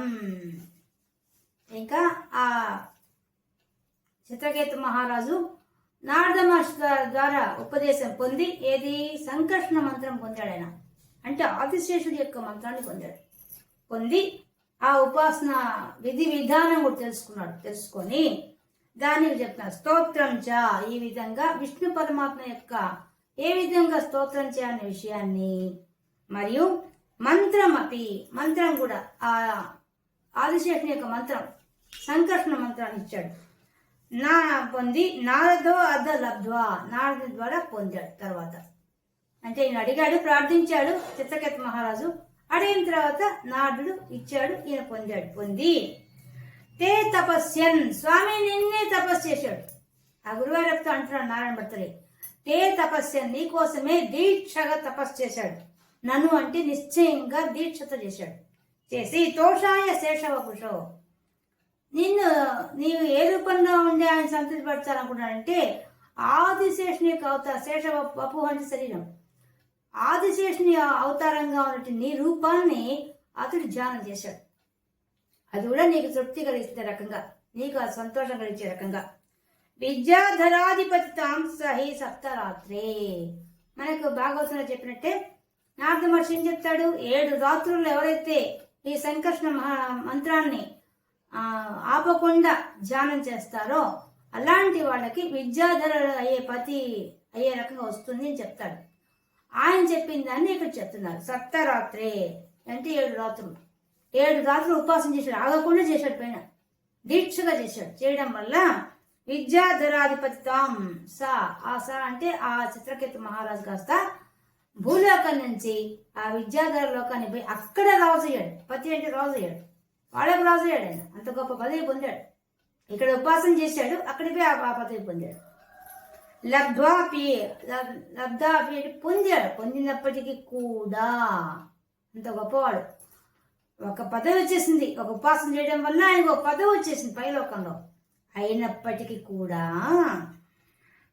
అకుంఠమతి అంటే వికుంఠం లేకుండా, ఆపకుండా, నేను వచ్చేసింది అని గర్వంతో ఆపేయకుండా ఆ మంత్ర అనుష్ఠానం అట్లా కొనసాగించాడు. అంటే అన్వభజత్ అంటే ఆపకుండా భజించాడు. మనకు భాగవతంలో ఇది చాలా బాగా చెప్తారు.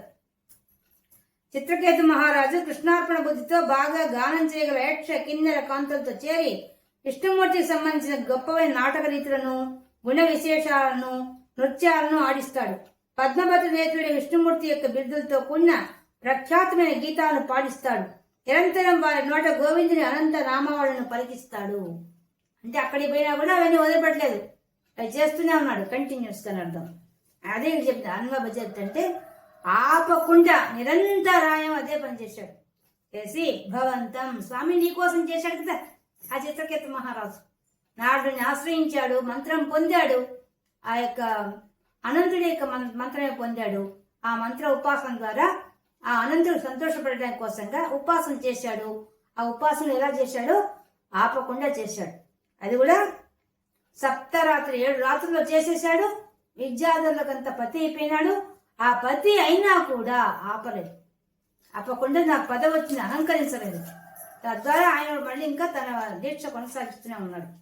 అలా ఉండగా తస్మై మృణాళ ధవళేన సహస్ర శీర్షణ రూపేణ బద్ధ నుతి సిద్ధ గణావృతేన ప్రాదుర్భవన్న చిరతో నుతిభిః ప్రసన్నో దత్తాత్మతత్వం అనుగృహ్య తిరోదదా. ఏం చెప్తున్నాడు? తస్మై, అటువంటి ఆ దీక్షాపరుడైనటువంటి ఆ యొక్క చిత్రకేతు మహారాజు యొక్క ఉపాసన ఫలితంగా ఒకరోజు మృళాళ ధవళేన, మృణాళం అంటే తామర పువ్వు, ధవళం అంటే తెల్ల తామర పువ్వు, తెల్లని తామర పువ్వు ఎలా ఉంటుందో అలా మెరిసిపోతున్నటువంటి సహస్ర శీర్షణ 1000 తలకాయలతో ఆ ఆదిశేషుడి దర్శనం ఇస్తున్నాడు. ఆయనకి ఎలా ఉన్నాడు? ఆయన అద్భుతమైన దివ్యమంగళ స్వరూపంతో దర్శనం ఇస్తున్నాడు. సహస్ర శీర్షణ 1000 అంటే అనంతమైన తలకాయలతో కనిపిస్తున్నాడు. రూపేణ, ఆ రూపంతో దర్శనం ఇచ్చాడు. అది ఎలా ఉన్నాడు? ఇంకా బద్ధ నుతి, క్రమబద్ధతిలో అందరు నిల్చొని చుట్టూ సిద్ధులు, చారులు, సాధులు, కిందరులు, కింపురుషులు అందరు చుట్టూ చేరి గుణ గణావృతైన ఆ గణ సమూహం అంతా ఆవుతం చుట్టూ ఉండగా వాళ్ళంతా స్తోత్రం చేస్తున్నారు పైన. అంతమంది నిల్చో ఉన్నారు ఆయన పక్కన, అటు ఇటు చుట్టూ ఉన్నారు. ఉన్న వాళ్ళంతా ఆ భగవంతుడి స్తోత్రం చేస్తున్నారు. అటువంటి రూపాన్ని చూపించాడు ఆ యొక్క చిత్రకేతు మహారాజుకి. ప్రాదుర్భవన్ నచలతో చాలా తొందరగా అనుగ్రహించేశావు. ఎవరికి? ఆ చిత్రకేతు మహారాజుకి. ప్రాదురంటే కనిపించావు కదా స్వామి, దర్శనం ఇచ్చావు కదా స్వామి, అవతల నువ్వు సాక్షాత్కరించావు కదా స్వామి. నృతిభిహి ప్రసన్నం. ఆ చూసి కొంతసేపు మాటరాలు తడబడిపోయాడు పాపం చిత్రకేతు మహారాజు. ఊహించిన విషయం కదా. ఆ స్వామి ప్రత్యక్షం ఎవరు అనుకుంటారు? ఆయన భక్తిగా ఆరాధిస్తున్నాడే గాని ఆయనకు అనుగ్రహిస్తాడు అనుకోలేదు. సడన్ గా కనిపించేసరికి నోట మాట రాలే, మాట తడబడుతోంది, కన్నీళ్లు కాలిపోతున్నాయి, ఆనంద పారవశన మునిగిపోయాడు. అప్పుడు కొంచెం తమాయించుకొని అప్పుడు ఆ దివ్యమంగళ స్వరూపాన్ని స్తోత్రం చేశాడు. నృతిభిహి స్తోత్రం చేశాడు. ప్రసన్నో అప్పుడు ఆ స్వామి అనుగ్రహించాడు, ఆయన సంతోషించాడు ఈయన చేసిన స్తోత్రానికి. తత్వం అనుగృహ్య, దత్వ ఇచ్చాడు, ఆత్మతత్వం అనుగృహ్య అనుగ్రహించేశాడు. ఏం అనుగ్రహించేశాడు? బ్రహ్మజ్ఞానాన్ని అనుగ్రహించేశాడు ఆ యొక్క చిత్రకేతు మహారాజుకి ఆ ఆదిశేషుడు. తిరోధద అంటే ఆయన మాయమైపోయాడు, ఇచ్చేశాడు, ఆయన అదృశ్యం అయిపోయాడు, అంతర్ధానం అయిపోయాడు. ఆ విధంగా చిత్రకేతు మహారాజు తాను చేసిన ఉపాసనా బలం వల్ల ఆ ఆదిశేషుడు తను చేసిన సంకర్షణ మంత్ర ప్రభావం వల్ల, నాడుడిచ్చిన మంత్ర ప్రభావం వల్ల ఉపాసన చేసి ఆ విధంగా ఆయన యొక్క అనుగ్రహాన్ని పొందాడు. గొప్ప విషయం ఇది. చూడండి, ఒక దుఃఖంలో నుంచి వైరాగ్యం వచ్చి, వైరాగ్యం నుంచి ఉపాసన వచ్చి, ఉపాసన ద్వారా భగవంతుడు ప్రత్యక్షం అయిపోయాడు, ఆ తిరిగి వెళ్ళిపోయాడు. ఎంత అదృష్టవంతుడో. తద్భక్త మౌళీల దశోపిచ రక్ష రక్షం వర్షాని హర్షులమనా భువనేషు కామం సంగాపయన్ గుణగణం తవ సుందరీభి సంగాతిరేక రహితో లలితం చచార. గాయం చేసేట. తద్భక్త మౌలి, నీ భక్తుల్లో భక్త శిఖామణి, గొప్పవాడు. అధ ఆ తర్వాత సోపి చ లక్షం వర్షాణి, లక్షల సంవత్సరాలు. ఈ విధంగా అతడు ఆ భగవంతుడి యొక్క అనుగ్రహంతో ఆ ఉపాసన అట్లాగే చేస్తూ ఆయన ఏం చేస్తున్నట, లక్ష వర్షాన్ని లక్ష్యమైంది ఆ భగవంతుడి లక్ష్యంగా పెట్టుకొని 1,00,000 సంవత్సరాలు గడిచిపోయినట. 1,00,000 సంవత్సరాలు గడిపేశాడు. హర్షులమన, అది కూడా ఆనందంతో మనసు, అంటే భగవంతుడి మీదే మనసు పెట్టి భక్తి తత్పరుడై, అందుకే భక్తాగ్రేస్తుడు అని చెప్తున్నాడు. భక్త అగ్రగణ్యుడు, భక్త శిఖామణి. మౌలి అంటే శిఖ, భక్త శిఖామణి. అటువంటి ఆ చిత్రకేతువు హర్షులమన, చాలా ఆనందమైనంగా మనసు పెట్టుకొని భువనేషు, భువన 14 లోకాలు తిరుగుతున్నాడు. ఆ విద్యాధరుడుగా ఉండి ఆ పదవి ఒక పక్క, ఇంకో పక్క భగవంతుడి అనుగ్రహం ఒక పక్క, ఉపాసన బలం ఒక్క, వీటన్నిటితో అన్ని లోకాలు హాయిగా సంచరిస్తున్నాడు ఆనంద పారవస్యంలో. కామం, ఆయన కోరికలన్నీ కూడా ఎటువంటి కోరికలు ఉన్నాయట? సంగాపయన్ గుణగణం తవ తవ. ఓ స్వామి, గురువారప్పు చెప్తున్నాడు ఈయన, ఓ స్వామి నీ గుణగణ గానం చేసుకుంటూ కూర్చున్నాడు. దాంతో మాత్రం సంఘం ఉంది, అటాచ్మెంట్ ఉంది. అలాంటి వాడు ఆ భక్తుడు. కామం, కోరికేముంది? నిన్నే పట్టుకోవాలి, నిన్నే ఆరాధించాలి, నిన్నే కీర్తించాలి, నిన్నే భజించాలి. ఈ కామం తప్ప వేరే కామం లేదానికి. అటువంటి వాడు సుందరీభి, ఆయన చుట్టూ అన్ని లోకాలు, ఏ లోకాలు అయిపోతే ఆ లోకాలు సుందరి మండలంతా ఉంటారు కదా స్త్రీలు, అందరున్నా కూడా అతని మనసు వంగడం లేదు. మనసు మాత్రం భగవంతుడి మీదే ఉంది. సంగాతిరేక రహితో, వాళ్ళ మీద మాత్రం ఆ సుందరి మండలి ఎంత గొప్ప అందగతులు వచ్చినా కూడా అతని మనసు అటు పక్కకు పొంగలేదు. ఎంతసేపటికి భగవంతుడి వైపే తిరిగి ఉన్నది. లలితం చచార, చక్కగా విహరించాట. ఈ విధంగా 14 లోకాల్లో ఆనంద పారవస్యంలో భగవంతుడి మాత్రం నమ్ముకొని భగవంతుడి యొక్క కథలు చెప్పుకుంటూ భగవంతుడి గానం చేసుకుంటూ ఆ ఆనంద పారవస్యంలోనే భక్త శిఖామణి అయి తిరుగుతున్నాడు. తన చుట్టూ ఎన్ని వ్యామోహం కలిగించే వాటి ఉన్నా కూడా జయిస్తున్నాడని అర్థం. ఇంద్రియాలను జయించేశాడు, అది అర్థం.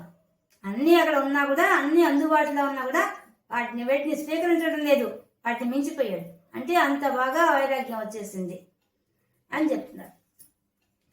అత్యంత సంఘ విలయాయ భవత్రణున్నో నూనం స రౌప్యగిరిమాప్య మహత్ సమాజే నిస్సంకమంక కృత వల్లభం అంగజారిం తం శంకరం పరిహసన్ ఉమయాభిషేకే. ఏం చేశాట? ఇలా ఉండగా ఒక రోజు ఆయన అలా విహరిస్తూ విహరిస్తూ విమానం తిరుగుతున్నవాడు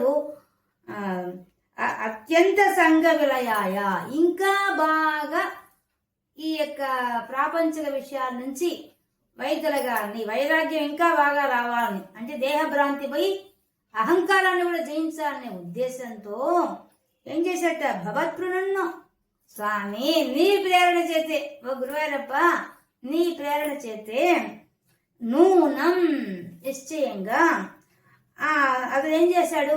అదాంటి నిశ్చయంతో భగవంతుడి ప్రేరణతో ఒక సంఘటన జరుగుతుందట. ఏం జరుగుతోంది? ఆ యొక్క చిత్రకేతు మహారాజు రౌప్యగిరి అంటే వెండికొండ, కైలాస పర్వతం, అక్కడికి వచ్చేసాట. మాప్య పోయి పొంది మహత్ సమాజే, అక్కడ ఎవరన్నారట? అక్కడంతా ఒక పక్కేమో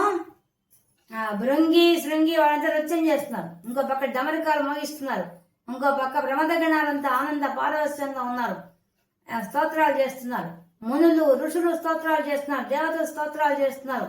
అంత హడావిడిగా ఉంది ఆ కైలాసం. ఆయన బయసరికి అద్భుతమైన దృశ్యం చూస్తున్నాడు. అబ్బా ఏమున్నారు వీళ్ళంతా అనుకున్నాడు. ఇంతలో చూస్తుండగానే అక్కడ ఇంకో దృశ్యం కనిపించింది. ఏంటది? నిశ్శంకం అంకకృత వల్లభం. అప్పుడు ఎలా ఉన్నట్టు శివపార్వతులు అక్కడ శివుడు కూర్చో ఉన్నాడు, ఆయన తొడ మీద అమ్మవారు కూర్చో ఉన్నారు. ఆ అమ్మవారిని ఆయన ఎడల చేత పట్టుకున్నారు. ఈ దృశ్యాన్ని చూశాడు. నిశ్శంక, ఏ అనుమానం లేకుండా అంకకృత తన వల్లభం, తన భర్త అయినటువంటి ఆ శివుని యొక్క ఒళ్ళో కూర్చొని, ఆమె ఒళ్ళో కాకుండా ఆయన పట్టుకో ఉన్నాడు ఆమె. అంగజారి, పదం ఎంత బాగా చేశాడు. అంగజారి అంటే మన్మధుడు.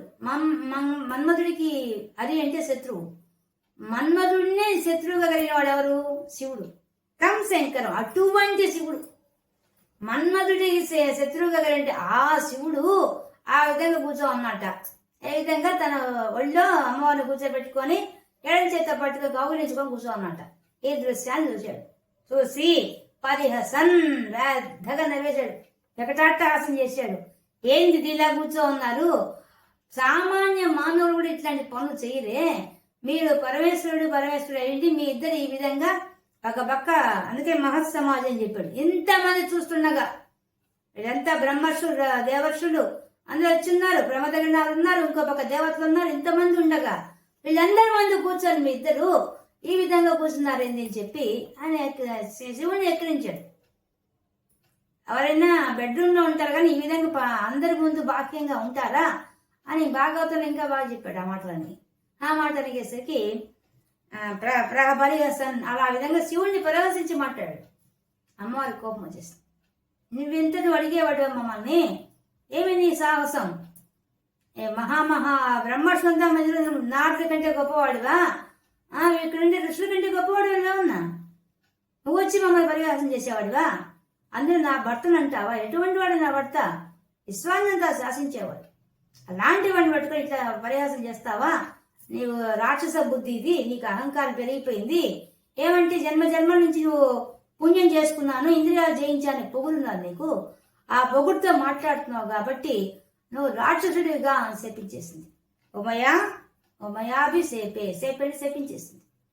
ఆమెకు అసలు రాక్షసుడు పో అని శపించేసింది. ఇంకా అప్పుడు పాపం చూడండి ఎంత గొప్పవాడు, ఎంత మారిపోయాడు, జీవితం మారిపోయింది.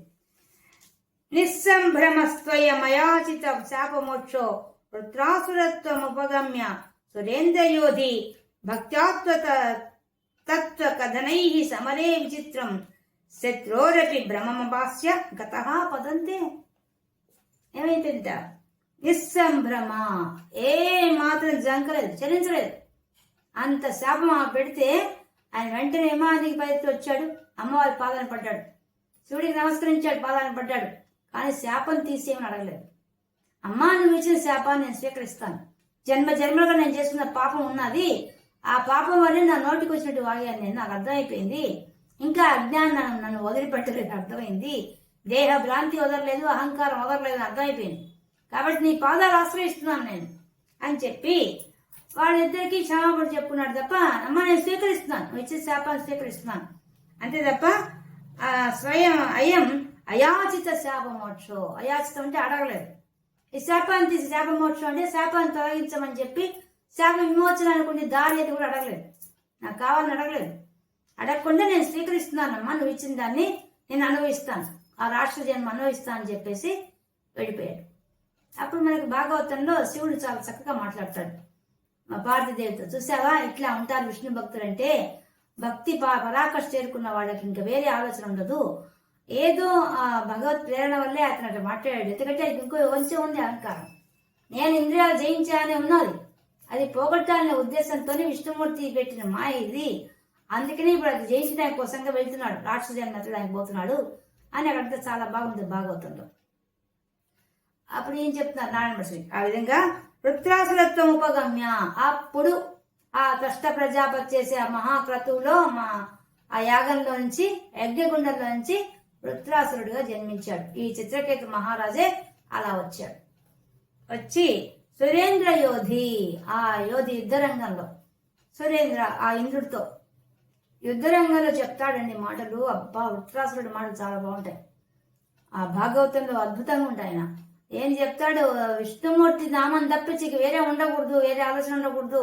ఒక పక్క యుద్ధం చేస్తుంటాడు, ఇంకో పక్క ఆ మాట మాట్లాడుతుంటాడు.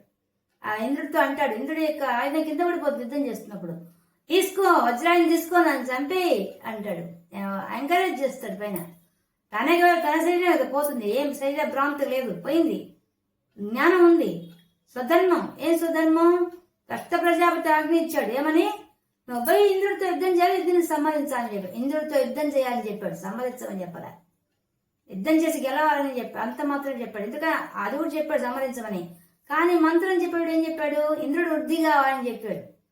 అందువల్ల ఏమైపోయింది, ఇప్పుడు ఇతడి స్వధర్మమే ఆచరించాలి. వచ్చింది రాక్షస జన్మ, పూర్వజన్మ సంస్కారం అలాగే ఉంది, విష్ణు భక్తి అలాగే ఉంది, విష్ణు నామాన్ని వదిలిపెట్టలేదు, యుద్ధం చేస్తున్నాడు. కానీ మనసులో అంతా నిండా విష్ణు భజన చేస్తూనే ఉన్నాడు. ఆ భక్తి అలా పారవస్యం అలాగే ఉంది. అలా ఉన్న ఆయన మాటి మాటికి చెప్తాడు ఇంద్రుడిని, ఇంకా ఎంతసేపు, నువ్వు తొందరగా నన్ను వజ్రాయుధం వేసి చంపేసేయమంటాడు. మధ్య మధ్య చెప్తూనే ఉంటాడు, నేను మా తినంతరం విష్ణునామాన్ని వదిలిపెట్టకూడదు, ఆ విష్ణువు ఎంత గొప్పవాడని చెప్పి అంతా మొత్తం చెప్తూనే ఉంటాడు. యుద్ధం చేస్తుంటాడు, ఇంకో పక్క చెప్తుంటాడు.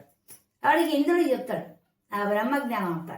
అదే ఇక్కడ చెప్తాడు, భక్త్యాత్మ, భక్తితో, అమిత భక్తితో, మామూలు భక్తి కాదు, భక్త శిఖామణి కదా, అమిత పరాకాష్ఠ చెందిన భక్తితో ఆత్మతత్వ కథనై, ఆ ఆత్మతత్వాన్నంతా కూడా అతనికి చెప్పాడు. సమరే విచిత్రం. ఇది యుద్ధరంగంలో విచిత్రమైన విషయం. ఇది యుద్ధరంగంలో చెప్తారా? యుద్ధరంగంలో యుద్ధం నువ్వు గెలుస్తావు నేను గెలుస్తాను పోటీ పడతారు, అది కదా జరగాల్సింది. అలా జరగలేదు. ఇతను ఎంతసేపటికి ఆయనకి జ్ఞానబోధ చేస్తూ యుద్ధం చేస్తాడు.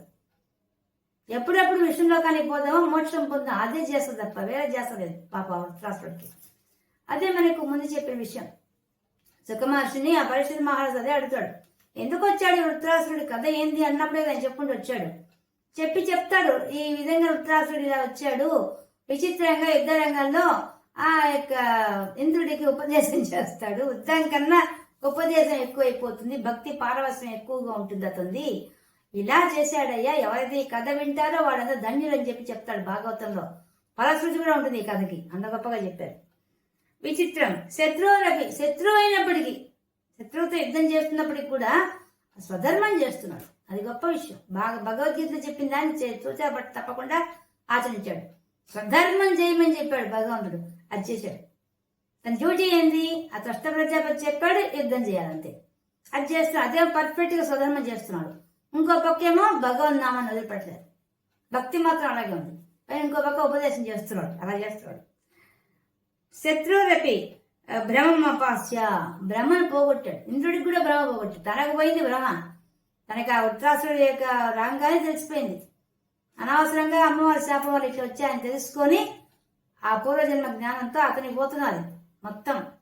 ఆ బ్రహ్మంతా పోతుంది. ఏ బ్రహ్మ? అహంకారం పోతోంది, శరీరమైన భ్రాంతి పోతుంది, అన్ని పోతున్నాయి. అలాగే అతనికి కూడా ఇంద్రుడు కూడా చెప్తున్నాడు ఆ విషయం. ఉపాస్య పోగొట్టుకొని తే నీ యొక్క పదం గత, నీ యొక్క వైకుంఠానికి చేరుకున్నాడు స్వామి, నేను చేరుకున్నాడు, నీలో కలిసిపోయాడు కదా ఆ వృత్రాసురుడు. ఈ విధంగా చిత్రకేతు మహారాజు వృత్రాసురుడిగా వచ్చి ఇంత గొప్పగా మోక్షం సంపాదించాడు కదా. ఏముంది ఈయన కథ చూడండి. ఒక బిడ్డ చనిపోతే ఆ బిడ్డ జీవుడు వచ్చి అతనికి బుద్ధి చెప్తే దానితో అతను ఎంతో మార్పు చెంది వైరాగ్యం తెచ్చుకొని నారద మహర్షి ద్వారా ఉపాసన పొంది తద్వారా విద్యార్థుల లోకానికి పోయి అధిపతి అయి మళ్ళీ ఆదిశేషుని అవతారాన్ని దర్శించి ఆ యొక్క రూపాన్ని సాక్షాత్కరింపజేసుకొని తద్వారా మళ్ళీ 14 లోకాల్లో లక్షల సంవత్సరాలు ఉపాసన చేసి ఇంత చేసిన తర్వాత చివరిగా ఆ చివరి కొద్దిగా ఉన్న తొలగించడానికి కోసం విష్ణుమూర్తి చేసిన ఆటలో వెళ్ళి ఆ యొక్క శంకరుణ్ణి దూషించి ఆ దూషణ ఫలితంగా అమ్మవారు ఆయన శపిస్తే ఆ శాపానికి దాన్ని స్వీకరించి మరీ చేయడం అది భక్తి పరాకాష్ట. చేస్తున్న సేపు యుద్ధం చేస్తున్న సేపు కూడా తన ధ్యాస అంతా భగవంతుని మీద పెట్టాడు. అలాంటిది చిత్రకేతు ఒక గొప్పతనం. చిత్రకేతు రాజు ఉత్తరాసురుడుగా వచ్చి పుట్టిన జన్మ సార్థకం చేసుకొని ఆ భగవంతుడిలో లీనమైపోయాడు అని ఇక్కడ దాకా మనకి చిత్రకేతు కథ చెప్పారు. ఇంకా తర్వాత ఇంకో కథ చెప్తున్నాను. ఇంకా చెప్పారు చిత్రకృష్ణంలో ఆ కథ ఇప్పుడు. తత్సేవనేన దితిరింద్రవదోద్యతాపి తాన్ ప్రత్యుతేంద్ర సుహృదో మరుతోభిలేభే దుష్టాశయేపి శుభదైవ భవన్నిషేవ తత్తాదృశస్త్వమవ మాం పవనాలయేస. ఓ పవనాలయేస, ఓ గురువారప్ప, ఏముందయ్యా నీ కథ. తత్సేవనేన నిన్ను సేవించుకొని నిన్నే ఆశ్రయించి కశ్యప మహర్షి దగ్గర దితి అడుగుతుందన్నమాట. రాక్షసులందరూ సంహరించబడుతున్నారు. రాక్షసులు సంహరించే కారణం ఇంద్రుడు కాబట్టి ఇంద్రుడిని సంహరించే కొడుకు కావాలని కోరుకున్నాను. కానీ కశ్యప మహర్షి ఏం చేస్తాడు? ఇంద్రుడు కూడా ఆయన కొడుకే కదా, ఆయన చెప్పాలని ఎందుకు అనుకుంటాడు. కానీ దీనికి ఏదో మార్గం చూడాలని చెప్పేసి ఆయన ఏం చేస్తాడు? వ్రతం లాగా పెట్టి ఆ వ్రత నియమాలు పెడతాడు. లక్ష్మీనారాయణ నువ్వు అనుగ్రహం కోసంగా ఒక వ్రతం ఆచరించాలి 12 నెలలు. దానికి ఎన్నో నియమాలు కఠినంగా ఉండాలి. సత్యమే పలకాలి, హింస చేయకూడదు, ఎవరిని దూషించకూడదు, కోపం తెచ్చుకోకూడదు, సక్రమంగా టైం ప్రకారం అన్ని తీసుకోవాలి. చాలా నియమాలు చెప్తాడు. నియమం తప్పకూడదు, నియమం తప్పితే మాత్రం కష్టం అని చెప్తాడు. సరే అని చెప్పి ఆమె వ్రతం చేస్తుంది, గర్భం ధారిస్తుంది. గర్భం ధరించినా కూడా ఆ నియమాలు పాటిస్తూ ఉంటుంది. బిడ్డ పుట్టిదాకా చేస్తుంది, నియమాలు చేస్తూ ఉంటుంది. ఇంద్రుడు తెలిసిపోతుంది తను చంపేవాడి కోసంగా ఈ గర్భం తెచ్చుకుందన్న విషయం. ఎప్పుడు తప్పు చేస్తుందా, అపచారం చేస్తుందా, దానికోసం కాచుకుంటాడు ఇంద్రుడు. ఉన్నప్పుడు ఒకరోజు ఆమె బాగా అలసిపోయి మధ్యాహ్నం పడుకోవడానికి పోతూ కాళ్ళు చేతులు కడుక్కొని పడుకుంటుంది. ఆయన అరుణ్ కూడా చెప్తాడు, పడుకునే ముందు కాళ్ళు చేతులు ఖచ్చితంగా కడుక్కోవాలి చెప్పి. కాళ్ళు కడుక్కోకుండా పడుకోకూడదని చెప్తాడు. కాళ్ళు కడుక్కోకుండా పడుకుంటుంది, నిద్రపోతున్నాను. అప్పుడు ఈ ఇంద్రుడు వచ్చి యోగ మార్గం ద్వారా ఆమె గర్భంలో ప్రవేశించి ఆ యొక్క పిండాన్ని ముక్కలు చేస్తాడు. 7 ముక్కలు చేస్తాడు వజ్రాయుధంతో. కానీ అదేమి మరణించదు. పైగా 7 ముక్కలు 7 బిడ్డలు మమ్మల్ని చంపొద్దని నడుస్తారు, మీ సోదరులు మేము నడుస్తారు. ఇంకా కోపం వచ్చి ఒక్కొక్క ముక్కలు ఇంకా 7 ముక్కలు చేస్తాడు. మొత్తం 49 ముక్కలు చేసి పెడతాడు. 49 ముక్కలు దివ్య తేజస్తో ఉంటారు తప్పితే మరణించడు. అర్థమైపోతుంది విష్ణు భగవాన్ యొక్క అనుగ్రహంతో వీళ్ళు మరణించిన విషయం అర్థమైపోతుంది. ఇంతలో ఆమె మెలకు వస్తుంది, ఏదో పొట్టలేదు జరుగుతుందని అనుకుంటుంది. ఇంతలో ఆ బిడ్డలతో పాటు ఇంద్రుడు బయటకు వస్తాడు. వచ్చి అమ్మ పాదాలు పట్టుకొని, క్షమించమ్మా, నువ్వు దోషం చేసావు కాబట్టి, వ్రత దోషం చేసావు కాబట్టి నేను ఇలా చేయాల్సింది అని చెప్పి క్షమాపణ అడిగి, నీకేం పర్వాలేదు, ఈ 49 మందిని మరుద్గణములుగా నా యొక్క గణంలో చేర్చుకుంటాను, మేము పొందే దేవతాగణం చేస్తారు, వీళ్ళకు మేము పొందే హవిస్సులు కూడా పొందుతారని చెప్పి అడిగితే ఇంకప్పటికి ఆమె శాంతి ఇస్తుంది. ఆ విషయాన్ని ఇక్కడ చెప్తున్నారు. దితిరింద్రవధోద్యతాపి, ఆయన చంపడానికి కోసంగా అనుకున్నప్పటికీ కూడా తాన్ ఆ విషయం కాస ప్రత్యుతేంద్ర సుహృదో, ప్రత్యుతేంద్ర అంటే వ్యతిరేకం అయిపోయింది. అనుకుందేమో అతను చంపా అని చెప్పి గర్భం ధరించింది దితి, కానీ దానికి వ్యతిరేకంగా అయిపోయి ఏమైపోయింది? ఇంద్రుడికి సుహృదో, ఇంద్రుడికి స్నేహితులు అయిపోయారు, వాళ్ళు మిత్రులు అయిపోయారు. మరుతోభిలేభే, మరుతుడు అనేవాళ్ళని పొందింది ఆమె. ఆ పొందిన వాడు కాస్త ఇంద్రుడికి అనుకూలంగా అయిపోయారు. వ్యతిరేకంగా ఉండాల్సిన వాళ్ళు అనుకూలంగా అయిపోయారు, సుహృతులు అయిపోయారు, స్నేహితులు అయిపోయారు వాళ్ళు. ఏమనుకుందేమో ఇంద్రుడిని చంపేవాడు కావాలి, కానీ ఇంద్రుడికి తోడ్పడేవాడుగా అయిపోయారు. దుష్టాశయేపి, ఈ విధంగా దుష్టంగా చెడుగా ఆలోచించినప్పటికి కూడా శుభదైవ భవన్ని సేవ, స్వామి నిన్నే ఆశ్రయించి నీ సేవ చేసిన వాళ్ళకి శుభదైవ, శుభంగా కాకుండా అశుభాలు జరుగుతాయి తండ్రి. ఎక్కడైనా జరుగుతాయా? జరగవు అవి. నిన్నే నమ్ముకున్న వాళ్ళకి అన్ని శుభాలు జరుగుతాయి తప్ప ఆమె సంకల్పం ఉండొచ్చు. ఆమె చేసింది తప్పు ఆలోచన కూడా దాన్ని సరిదిద్దగల శక్తి నీకుంది. నువ్వు చేయగలవు పని. కాబట్టి శుభాలు ఇస్తావు నువ్వు. తత్తాదృశత్వం, నువ్వు ఎటువంటి వాడివి? నీతో సమానంగా ఉండి ఎవరినో ఉన్నా ఆలోచించగలరా? అసలు సాధ్యమవుతుందా తండ్రి? నీ ఆలోచనలు, నీ నీళ్ళు, నీ మహిమలు ఎవరు ఊహించగలుగుతారు? కానీ సాటి మేటి ఏవి లేవు. అటువంటి నీవు మాం అవా, నన్ను రక్షించవయ్యా, నన్ను రక్షించు. ఇట్లాంటి వాడి నువ్వు ఎంతమందికి ఈ దశకం మొత్తం నీ కలిపి చెప్తున్నాడు ఈ పదం. నన్ను రక్షించడం దగ్గర ఎంత చెప్తున్నాడు? ఆ దక్ష ప్రజాపతి యొక్క 10,000 మంది కొడుకులకి మోక్షం ఇచ్చావు. మళ్లీ పుట్టిన 1000 మందికి మోక్షం ఇచ్చావు. ఆడపిల్లకాయలు పుట్టారు, వాళ్ళకి ఎన్నో దారి చూపించావు. మనకి భాగవతం చాలా విస్తారం ఉంది ఆ విషయం. 60 మంది మరి ఎవరికి పెళ్లిళ్ళు అయ్యాయి, వాళ్ళకి వచ్చిన పిల్లకాయలు ఎంతమంది, భూమిని చరాచర సృష్టి అంతా వాళ్ళ వస్తుంది. అవంతా వివరంగా చెప్తారు. వాళ్ళందరికీ ఎంత భాగ్యం కలిగించావు నువ్వు. నీ అనుగ్రహం ఉండబట్టే వాళ్ళని సాధించగలిగారు. ఇంకెవరికి సాధ్యం అవుతుంది? ఆ ఎందరికీ బుద్ధి చెడు చేసావు. చేసింది కాక అతను చేసిన పాపాన్ని తొలగించావు. మరి నేను అంతటి పాపం చేశానా? అంత ఘోరమైన బ్రహ్మహత్య చేసిన వాడిని కూడా క్షమించావు. నేను అడుగుతున్నాను నిన్ను, వాళ్ళలో ఒక్క నలసే నా మీద కూడా ప్రేమ చూపించు, నన్ను రక్షించు.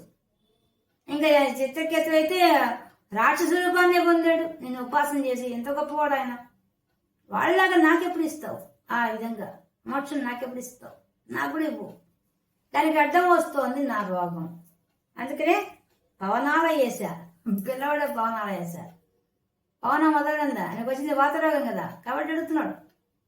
గురువారప్ప, నన్ను అనుగ్రహించు, దయచేసి నాకు ఈ రోగాలంటే ముక్తి కలిగించి నీ ఏంటి నేను కూడా అనన్యమైన భక్తి పెంచుకొని ఆ చిత్రకేతులాగా నేను కూడా మోక్షం పొందాలి.